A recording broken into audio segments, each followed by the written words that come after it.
talk about that later on. Oh. You've got a fan base here then. The hype train has left the station.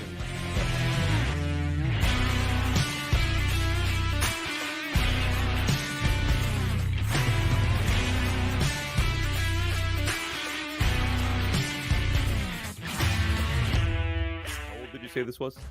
12 years. 12 years, yeah. Man, it is good.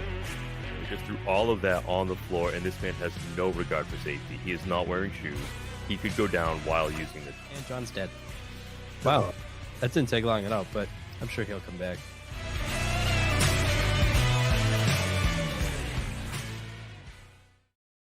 Well, hello, everyone. Thank you for joining us again. It is Weekly Whiskey here. We are glad to have John back, which means that it is the end of Weekly Whiskey summer vacation, and we have some awesome stuff for you. So thank you for joining us. Thank you for stopping by tonight. It's great to be back in the studio. We're talking. If you're drinking something awesome, if you're drinking something mundane, if you're thinking, something you love or you hate, drop it in the chat here for us. We'll get going. John and I have a crazy array of things we're looking forward to drinking tonight because we have some fun stuff going on. But before we get going, how are you doing, John? Doing good, man. Glad to be back. Had a good vacation, spent some time at camp, got to do a lot of sipping and hanging out. And overall, it was just good to kind of kick back, get away from the grind a little bit. Of course, I'm getting killed for it now that I'm back, but whatever. I mean, such is life. Yeah, that's the pendulum always swings back the other way. So definitely, I think it'll be all right. We'll work it all out. Yeah, I mean, I missed having you, but it's good to have you back. Before we dive into tonight's episode, let's go ahead and catch up on a little bit of our bourbon news. It has been a crazy day. It's been a crazy week. It's actually been a crazy month in the world of whiskey for us over here at Our Bourbon. If you're not familiar with Weekly Whiskey, we are often picking barrels and doing the selections here live so people can take on part. Today, our Elijah Craig 12-year single barrel went out, as well as our Whistle Pig 10-year Alberta Rise. That was the pancake breakfast and side of bacon. Both went out in a couple of minutes. It's been crazy. It's been wild. We survived the first bot wave, but we have more coming. So we've got an excellent selection. Westland Whiskey is coming up tomorrow night. That's going to be with Chris and Blake over at Sealbox. John, I'm looking forward to having you for that too. And then on Friday, we pick a Heaven's Door. So definitely go ahead and catch those up and go ahead and join us for them. And I think that's the news for tonight. So what are we drinking, John? Yeah, so let's dig into this a little bit. Anybody who has been checking out the Instagram stuff lately there, you can find us at weekly.whiskey on Instagram. We have joined in with Traverse City Whiskey Co. and celebrating their Cherry Fest. Hell yeah. Tonight, Jay and I are going to bust through this kit, which these kits were available for order for the past couple of weeks there. And if you wanted to kind of get involved with that, we actually aired an episode with Chris Fredrickson not that long ago, highlighting their experimental series is coming out. They've got a line of 3 different finished whiskeys. And also last summer, actually, we interviewed Chris. We spoke about the Cherry Fest. I think it was just before the Cherry Fest last year. Mm-hmm. So we got to hear a little bit about the Montmorency cherries that they use and their whole process and the family farm where they come from, which is actually owned by his family. And then they're using those cherries. Basically, like they pick them that day and they go right to the barrel. So it's pretty cool what they're doing with them. And I'm excited to go through these tonight and just kind of compare all of the different cherry products that they sent us. And it should be a pretty cool breakdown here of what they're doing with their whiskey and their own cherries. Definitely. And it's kind of crazy too, because I'm used to going to Traverse City every summer for vacation. So, last couple of years obviously hasn't happened due to COVID, but it's kind of nice to join them virtually. Here we have the American Classic Cherry, so 35% whiskey that's basically rested on cherry with a little bit of flavoring. We have the Barrel Proof, which you can see I've tangled with a little bit here. Looks like you might have messed with that just a bit. Yeah, and then we have something new and wild. I honestly didn't expect this from them. I didn't expect it at all. But we've got the Traverse City Whiskey Highball. Ooh, froze there, but Whiskey Highball. So it's kind of a Japanese style cocktail, whiskey and cherry seltzer. Jury's out for me on that one, so I'm looking forward to trying it. Because I haven't popped that, so it should be an interesting one. I've so far only got the Barrel Proof cherry open too, so it'd be nice to kind of work through these and see what each one is like.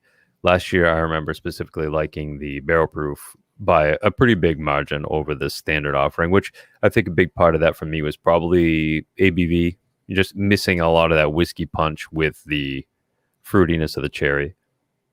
But it was like I remember a pretty distinct like Tootsie Pop kind of cocoa mocha background with the barrel proof that kind of I thought elevated the cherry a little bit. So I'm pretty excited to dig into this year's barrel proof and see what that's like compared to the standard offering, which I'm gonna have to open up here in just a moment.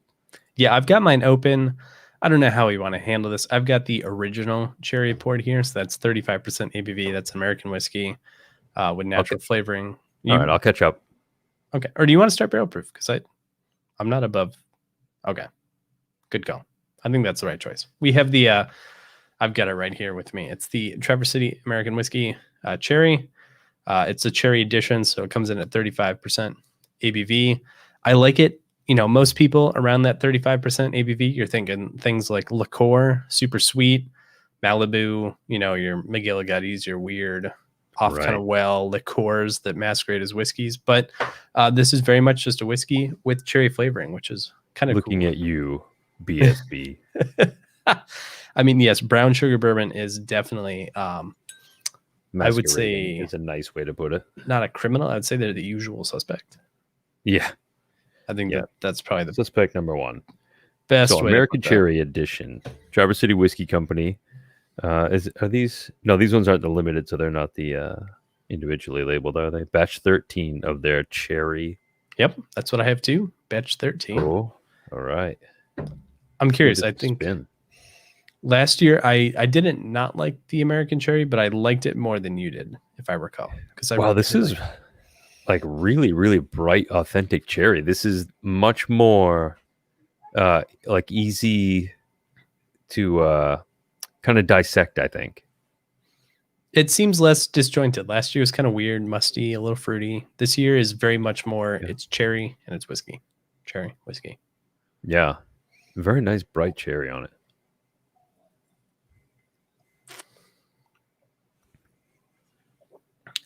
It's not overly sweet. Last year's is sweet too. I think that they really took a lesson out of last year's playbook. Like this, I mean, it has the cherry flavor. It has that cherry pit. For sure. Has some sweet whiskey notes, but it's not sweet. You know, and last year wasn't like a liqueur either, but last year was definitely sweet. Like it screamed like cocktail. Last year's had a lot more cherry color too.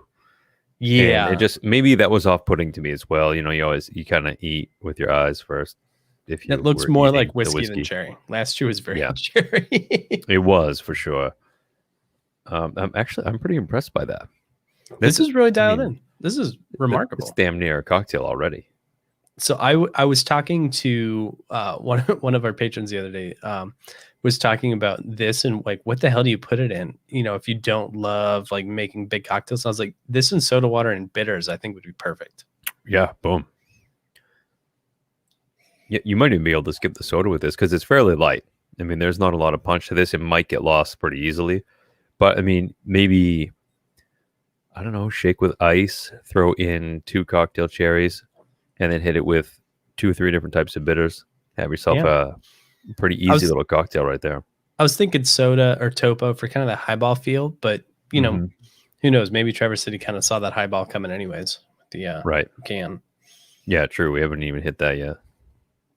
Honestly, too, for 35%, this it's weird to say like it doesn't drink like it because it's less, you know, than the standard, you know, whiskey ABV. But you know, 35% actually seems to work here. It's on the thinner side, but it's satisfying. Yeah. It's not thin and unremarkable. But I would definitely I'd definitely throw this on shaved ice. Yeah, I had a comment come in the chat there from Rarebird 101. Shaved ice, count me in. Yeah, that might be actually the way to go. A little orange peel garnish. That seems like a win. I think that seems like a win, man. Yeah. Looks like we got some folks joining us here in chat as we're recording here. Some people who scored some of the our bourbon single barrels that we selected there, and Elijah Craig. Oh, we do. We got winners of the Elijah Craig in the house. Good score, guys. Always good to scoop up those single barrels. It's fun to select those. You know, we've been selecting them live. I try to put them all into a playlist onto the YouTube channel too, so folks can easily find single barrel selections. So if you get the email about one of them and you're interested, what it was like, what the flavor notes were, or just, you know, what we thought comparing one barrel to the other, you could just track them down right on the channel. Yeah, I think we have it's kind of crazy. We have 51 more barrels coming this year, and so most of those tasting notes I want to get up in the form of videos and live streams. So definitely check it out. But yeah, nice work. The Elijah Craig was not easy to scoop. That was our fastest sellout ever, at roughly about 70 seconds. So if you got one, you have fast hands. Nice work. And another question rolled through the chat there. Dave wanted to know, what were the cherries that I had recommended a little while ago? Okay, so this could get in depth, and I'll avoid some of that by saying the Traverse City cherries are money. These are great. Absolutely. They're, I think, under $15, but they might even be under 10. No, I think they're $13.99. Okay, I know that they were in the under 15 mark when I bought them last year, but it's been a while since I bought a pile of cherries because I bought a lot of cherries. So one of the other recommendations is Peninsula Premium, and we featured them in one of our episodes a while back. Oh, yeah, those are when good we stuff. did our glassware comparison. So if you are subscribed to the channel and you roll back through all the stuff that we've got there, you'll see in a glassware episode, which actually falls in our whiskey education series playlist.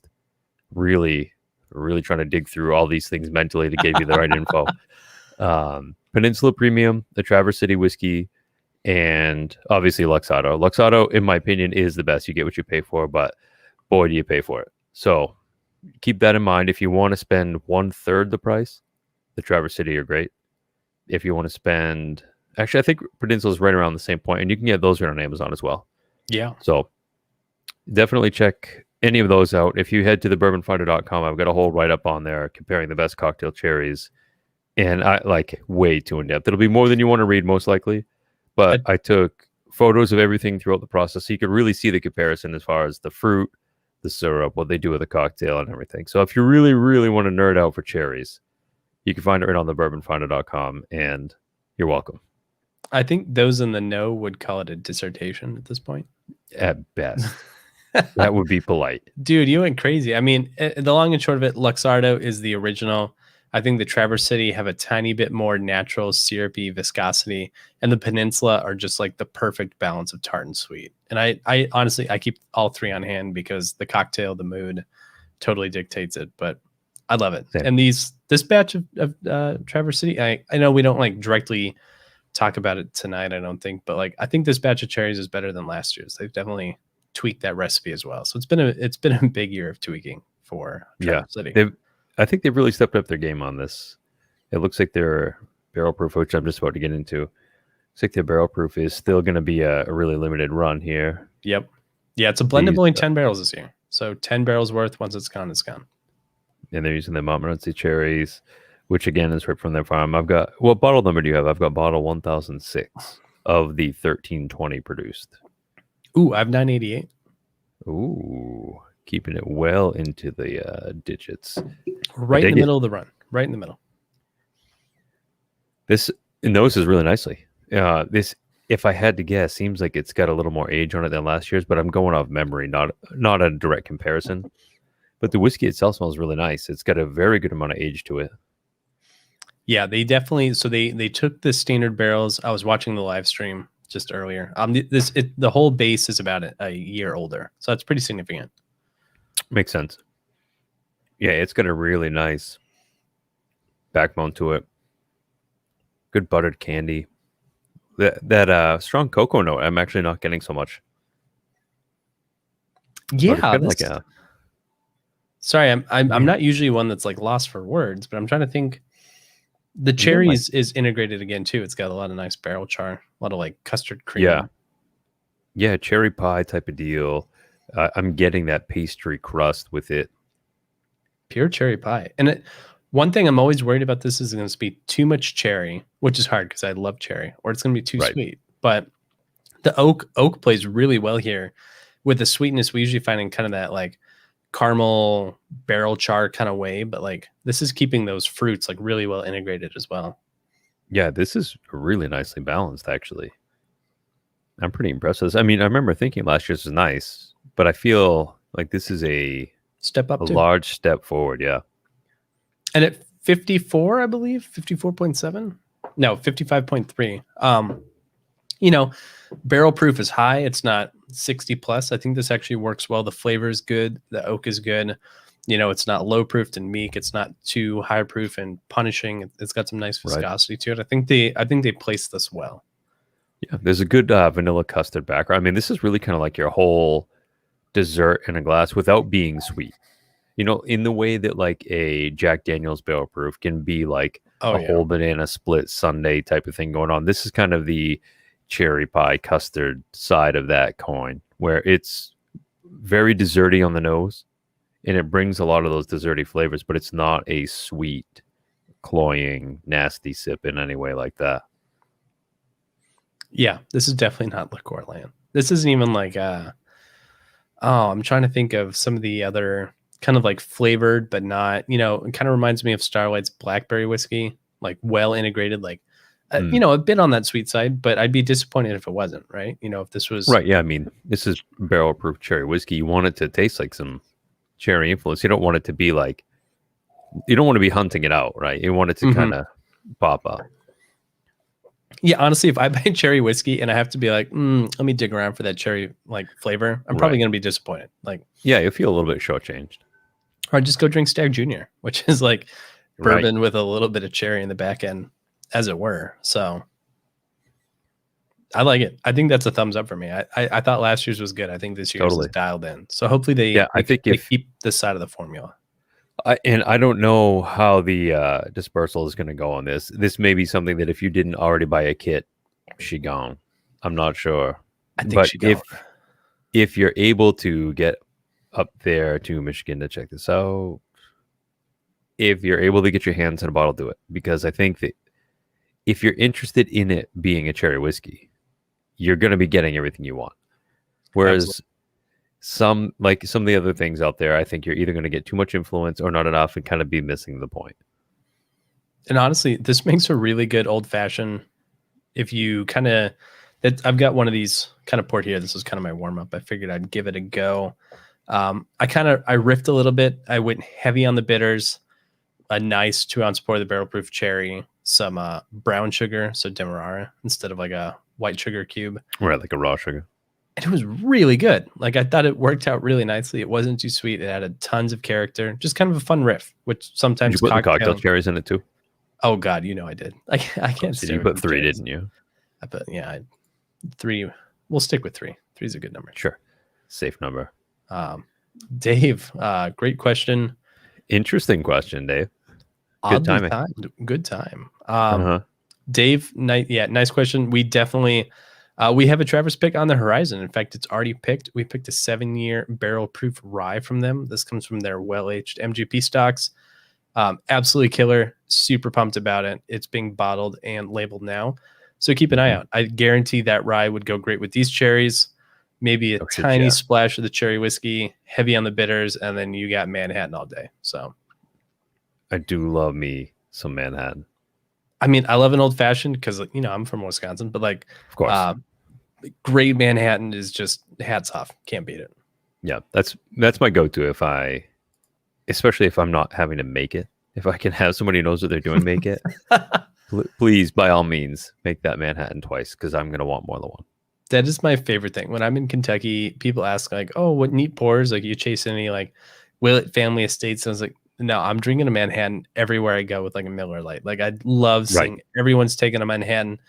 Best part is I don't have to make it. I love it. It's so much fun. Yeah, give me a 70-ounce Miller Lite and then 2 Manhattans.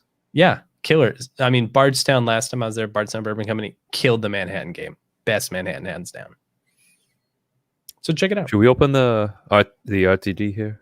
Yeah, I could use some refreshment.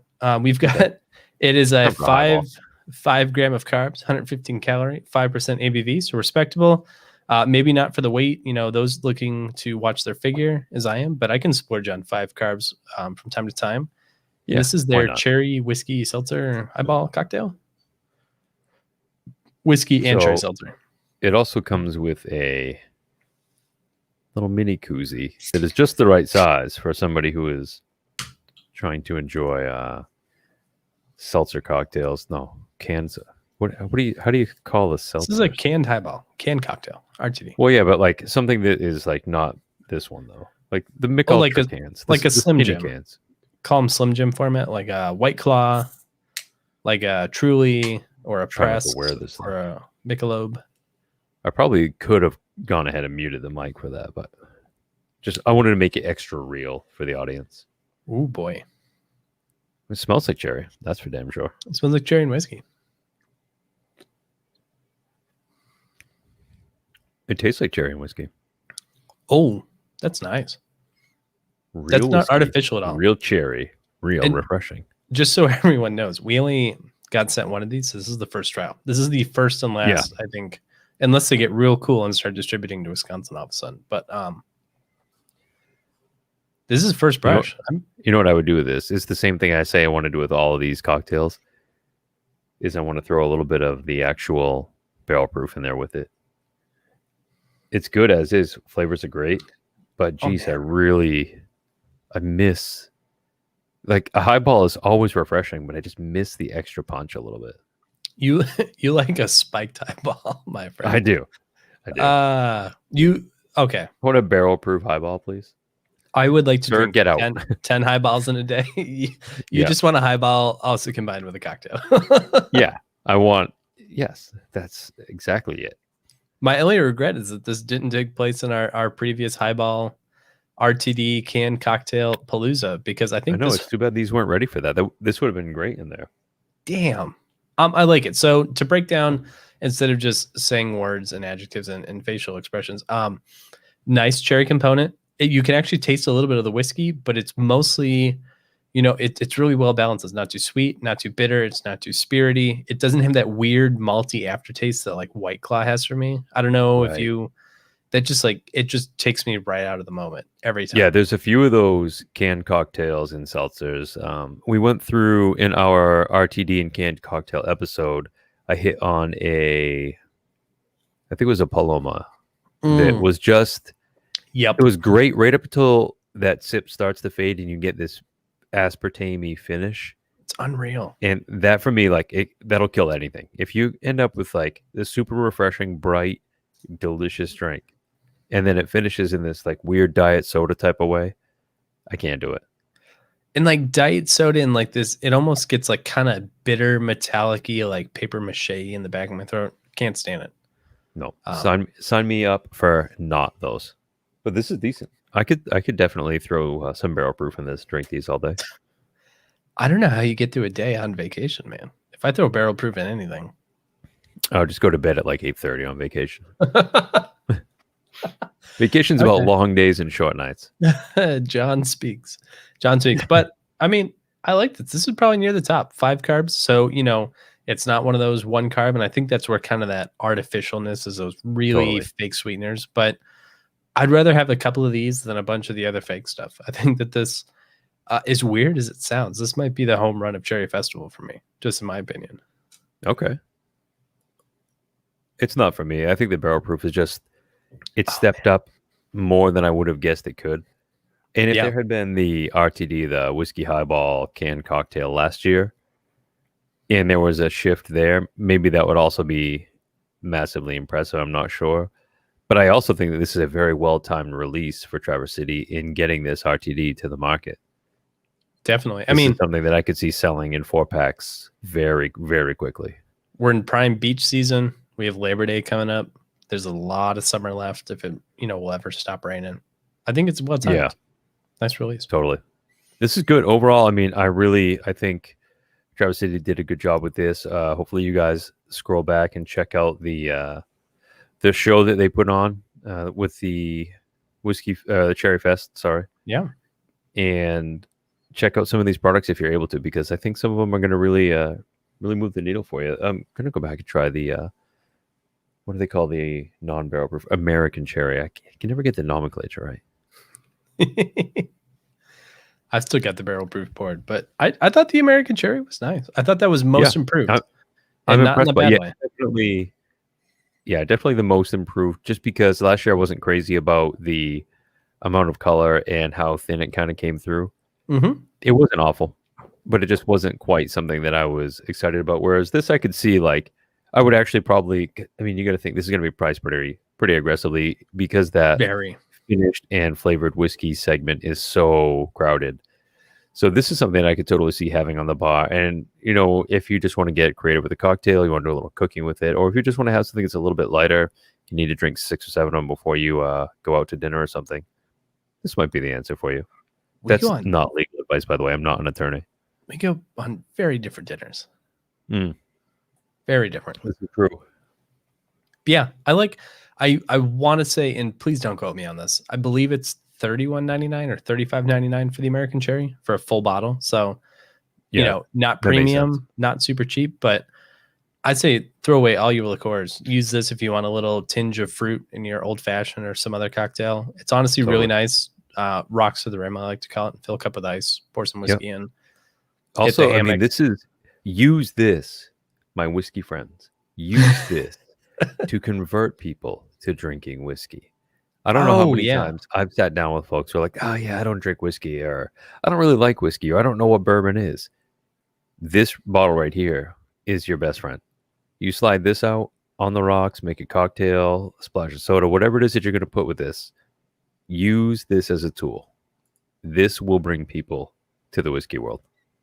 Definitely. Yeah, this is the perfect gateway, the stepping stone. Throw away that fireball and let's get this in there, because I think that's the way to go. Chuck it. And that's an excellent note to wrap on up. I've still got some of the RTD here, but anything, I think that kind of wraps it up. I mean, we talked about the cherries a little bit. New cherries, I think they changed the formula ever so slightly, but I loved them to begin with. That's not changing now. Peninsula, Traverse City, Luxardo.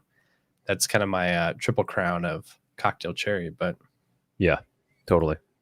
Cool. Well, if you want to dig into the cherry stuff a little bit more, go back to the glassware episode, which is in our whiskey education series playlist.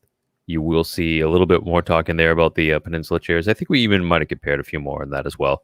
So that's some good extra content for you to just do some more cherry nerding, as we like to do. All right, Jay, go ahead and bring it home. That was actually the Aged Nord, because I love those glasses. That ironically, I'm just using some garbage rocks glass here, but great cocktail glass too. But thank you everyone for joining us this evening. Really great to have you. I hope you guys all checked out the Traverse City Whiskey Company Cherry Festival before this, but we went through a couple of great things tonight. Check them out. Let us know if you agree, disagree. I know cherry is like very polarizing for people, especially people who had a lot of cherry cough syrup as a kid. So let us know your thoughts, and go ahead. If you like what you saw, go ahead and subscribe. We are growing. We've got an extra segment on the horizon here and some big news. So we're looking forward to that. But in the meantime, go ahead and check out more from Weekly Whiskey at patreon.com/thewhiskeynet. I'm Jay from Whiskey Raiders. We've got John from The Bourbon Finder, and together we are weekly.whiskey on Instagram. And thank you for joining us tonight. So cheers, guys. Cheers, everybody. Have a good night. Back to the barrel proof for me. Okay, fine. Me too. See you guys.